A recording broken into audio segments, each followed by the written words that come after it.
Enzyme atau in English Miracle of Enzyme. Jadi kenapa sih saya mau bahas ini? Lasernya emang nggak bisa. Lasernya emang nggak bisa kan? Nggak bisa. Oke. Mungkin beberapa teman-teman ada yang sudah tidak asing ya. Kenapa sih ketemu orang yang tetap terlihat awet muda meskipun umurnya mungkin sudah melebihi teman-teman, ataupun kelihatan atau melihat orang yang sudah terlihat tua padahal ternyata umurnya lebih muda dari teman-teman, ini sudah nggak asing ya. Nah, di sini saya mau bahas apa sih alasan dari hal tersebut terjadi, terus gimana kira-kira caranya untuk menjadi terlihat awet muda meskipun tanpa operasi plastik ataupun perawatan berlebihan ataupun obat-obatan ya. Oke, sekarang saya mau ngeliatin dulu, ini ada satu foto. Foto ini adalah penulis dari buku Mukjizat of Enzyme. Kira-kira ada yang bisa nebak nggak usia dari bapak ini di angka berapa tahun? 17 tahun. 70, 70, 65. Pasnya berapa aja gitu lah ya. Pasnya berapa? Mau berapa? Dapat apa nih? Dapat voucher GoPay. Benar. 65. Ya benar. Dapat saldo OVO. 80 bukan? 84. Foto ini ya, di foto ini usianya berapa tahun? Kalau sekarang sudah naik 98. 87, 84. 81. 99. Oke, skip, gak ada yang benar. Ya pasnya berapa deh itu? Di foto ini, bapak ini berusia 72 tahun. Beliau kelahiran 1935, berarti sekarang 1935, 85-86 tahun ya, dan beliau masih tetap kencang seperti ini.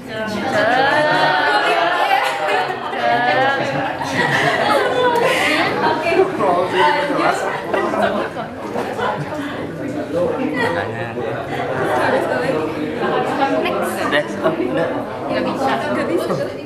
Oke, disclaimer sebelum saya mulai untuk materinya lebih jauh, meskipun tadi saya bahas untuk terlihat muda, terlihat tua, tapi di sini ada satu pesan dari saya: stop comparing yourself to others, karena memang tidak perlu hal itu dilakukan. Kita let it be kita sendiri aja. Gitu.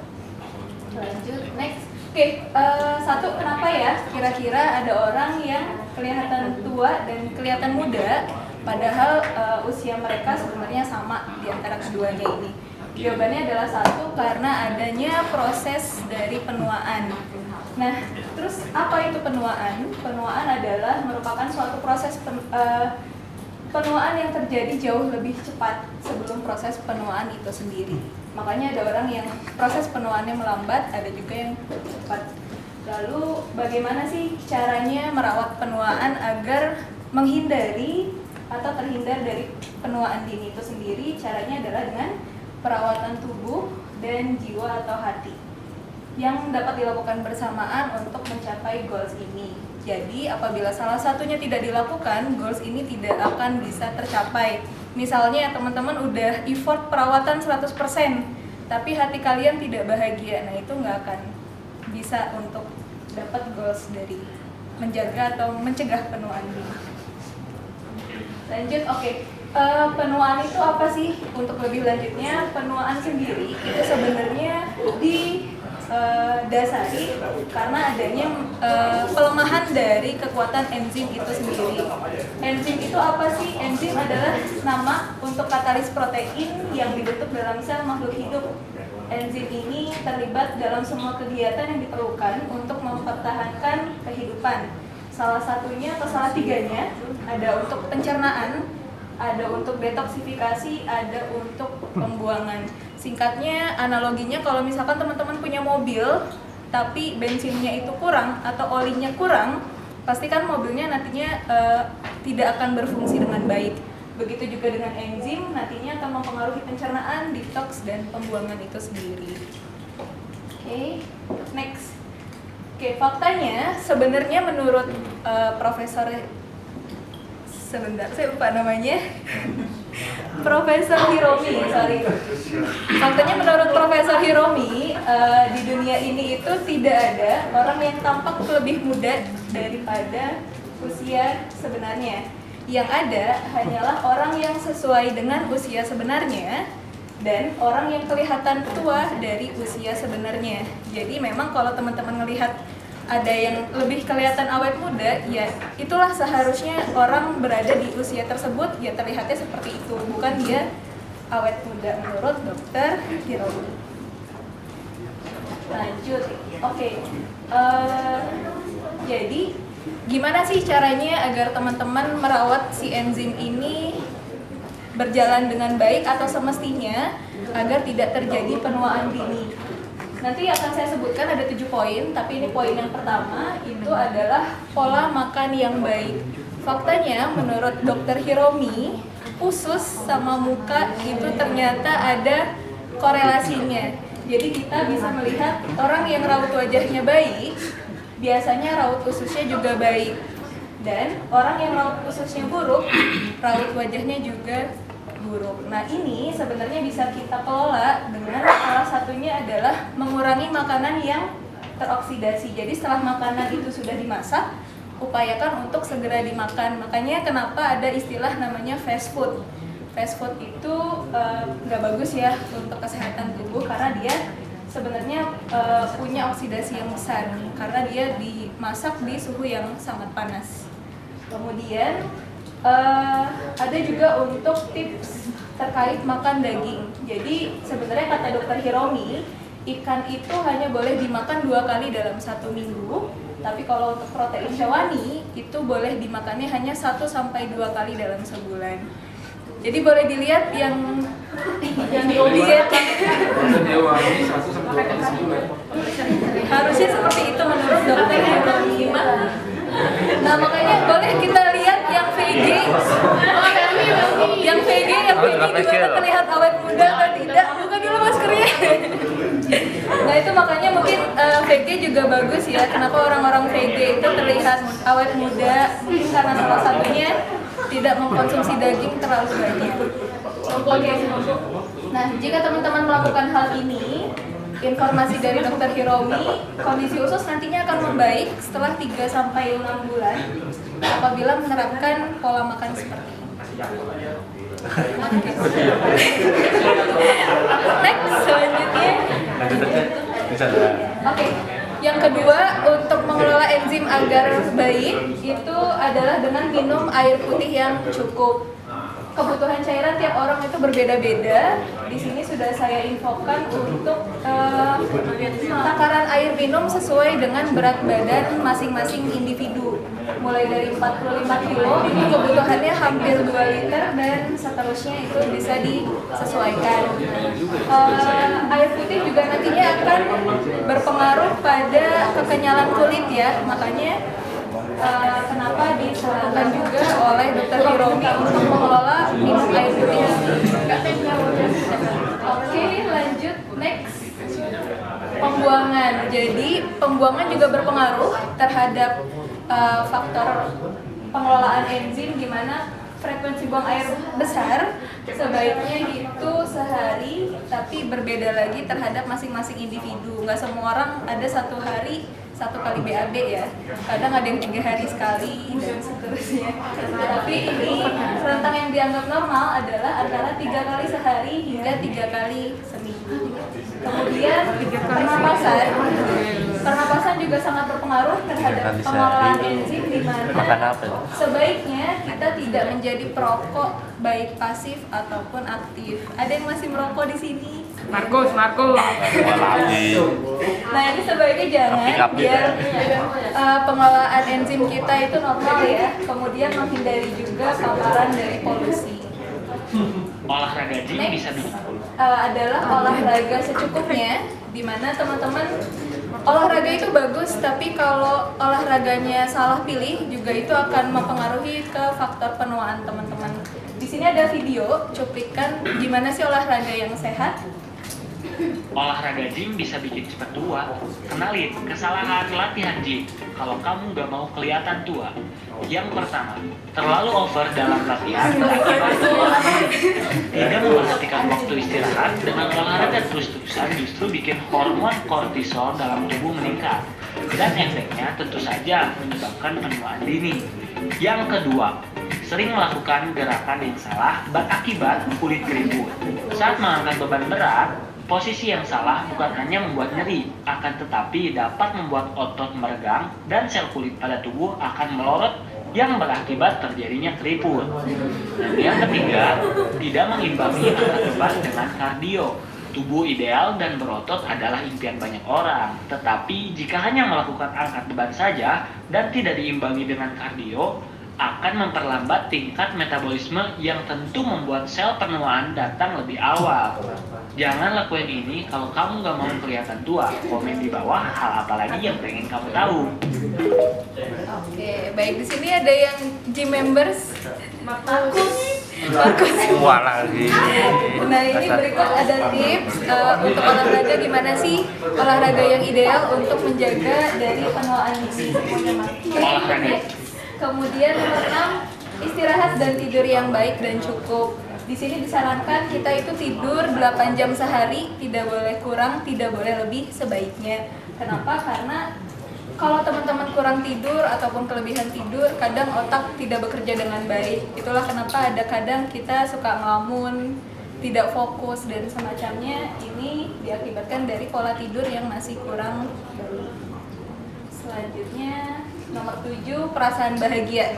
Ini yang paling sangat berpengaruh terhadap pengelolaan penuaan dini. Saya akan bahas dulu. Mungkin teman-teman suka lihat ya, kenapa sih orang yang lagi kasmaran itu suka terlihat lebih awet muda, lebih shining, lebih berseri-seri. Kenapa? Karena bagus semua ya. Jadi ternyata hal ini diakibatkan karena hal tersebut, kebahagiaan tersebut mendorong untuk meningkatnya menjaga pola makan agar tubuh tidak mengalami proses oksidasi dan juga menjalani hidup yang tidak menguras kekuatan enzim seperti stres, kemudian kurang minum air putih, tidak menjaga pernapasan, pencernaan dan semacamnya tadi. Kemudian baik dari segi kualitas ataupun kuantitasnya seperti itu. Oke, terima kasih. Sekian dari saya.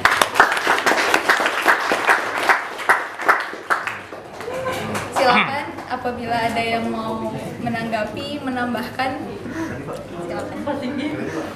Nanya dong. Boleh. Itu kan berdua Pak.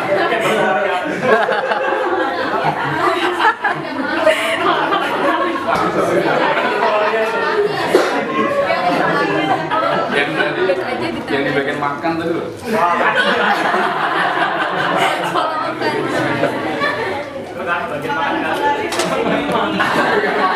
Pak Sigi makan kambing terus dia. Nah, itu belum. Yang makan poin. Oke. Protein hewani kan 1 sampai 2 kali sebulan. Saya kan sarapan seringnya telur 3 biji ya.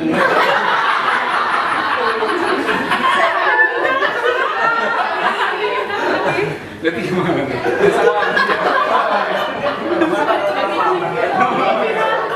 Baik, jadi benar, ini juga jadi pertanyaan buat saya, masa sih kita nggak boleh makan protein banyak-banyak, padahal katanya kalau diet kita harus makan protein ayam aja dan semacamnya, ataupun tadi protein telur ya. Sebenarnya yang dikatakan Dr. Hiromi ini sudah ada penelitiannya. Jadi kalau misalkan kita mendengar isu kalau protein itu bagus, itu sebenarnya bisa dipatahkan dengan logika medis. Jadi kalau misalkan kita kebanyakan protein, kemudian makanan yang mengandung susu dan semacamnya, itu akan membuat usus kita menjadi asam.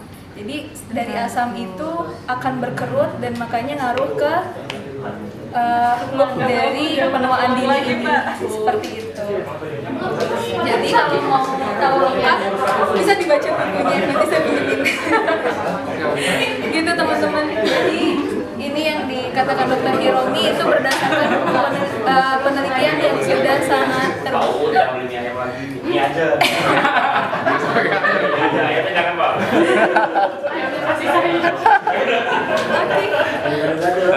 Gimana? Oke. Terus satu lagi ini receh sih sebenarnya. Kan ada korelasi antara wajah dengan usus. Sekalian orang yang sudah operasi usus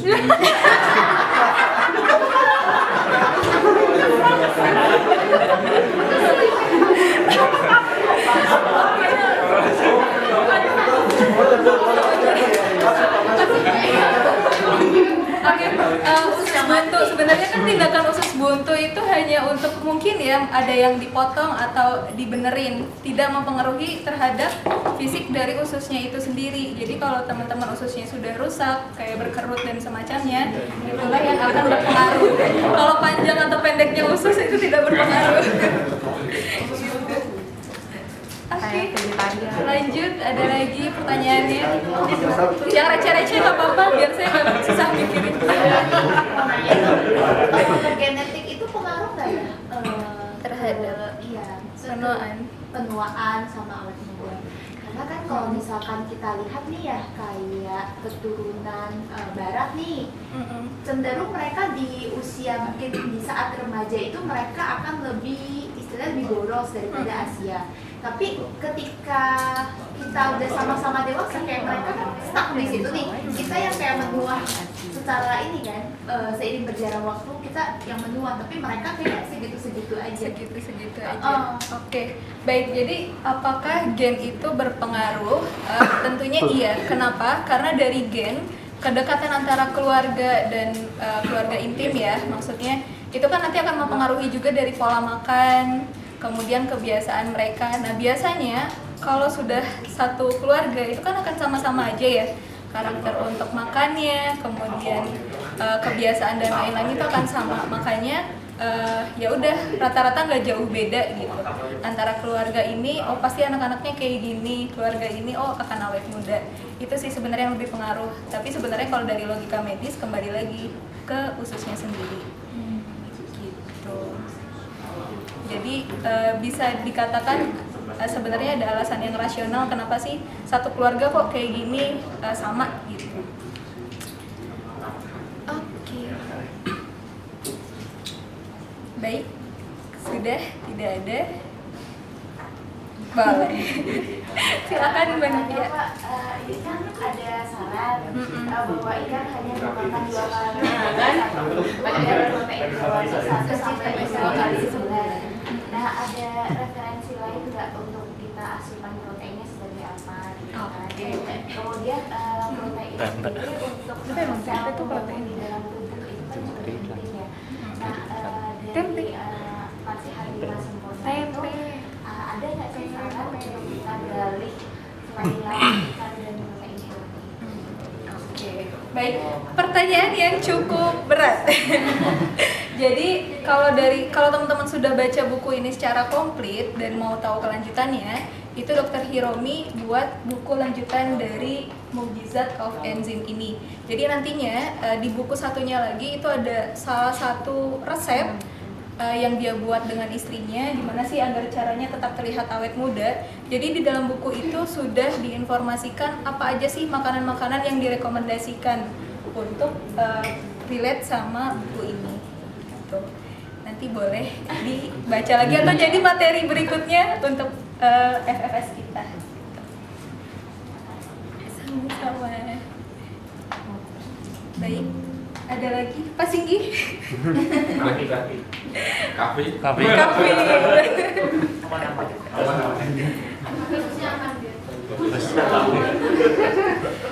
Jadi kayaknya Yakult itu relate ya sama buku ini. Makanya Yakult kenapa ditemukan di Jepang dan semacamnya juga mungkin mereka ada kelompok kali ya yang meneliti terkait adanya